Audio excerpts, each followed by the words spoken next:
Over the years, I've spent a great deal of time reflecting on the nuanced distinction between belief and faith.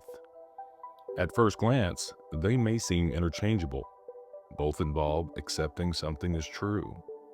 But the deeper I explore, the more I notice how they diverge, not just in definition, but in temperament, function, and flexibility. Belief, as I've come to see it, tends to be grounded in evidence, though the type of evidence may vary widely. It could be empirical, observable, and replicable, or it might be more subjective, like personal experience or emotional resonance. Either way, belief seems to stem from a process. A person sees something, hears something, experiences something, and concludes it is likely true. But what makes belief so interesting to me is that it often carries with it a degree of openness. A belief can change when new information is introduced. It can evolve through introspection. In that way, belief is humble. It's curious. Faith, on the other hand, feels more absolute.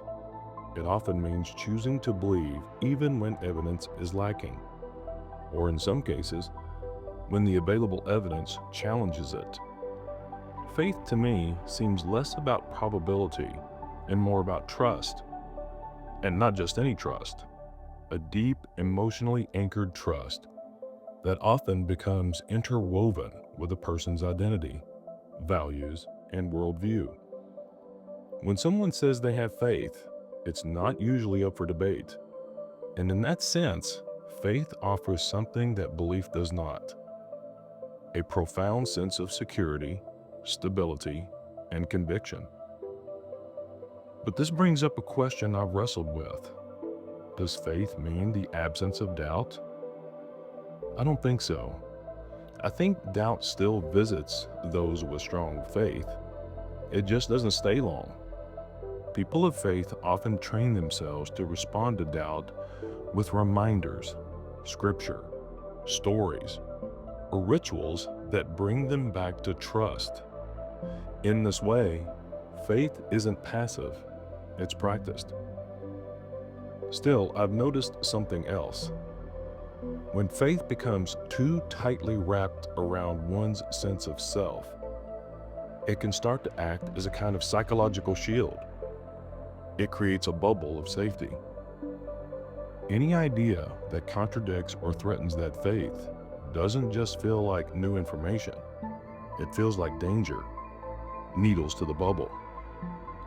That's when faith becomes impermeable, and that's when conversations become hard. This distinction matters, not because one is better than the other, but because understanding how belief and faith function helps us navigate conversations with humility and grace. Belief says, I think this is true, and I'm open to exploring it. Faith says, this is true for me, and I hold it close. We all walk that line between belief and faith. Sometimes we cross it. Sometimes we plant a flag on one side or the other. But maybe the goal isn't to force others to believe what we believe or have faith in what we have faith in. Maybe the goal is simply to understand why they do and how they got there. Because at the end of the day, it's not just what we believe that shapes us, it's how we hold those beliefs, with fear or with love, with rigidity or with respect, with walls or with windows.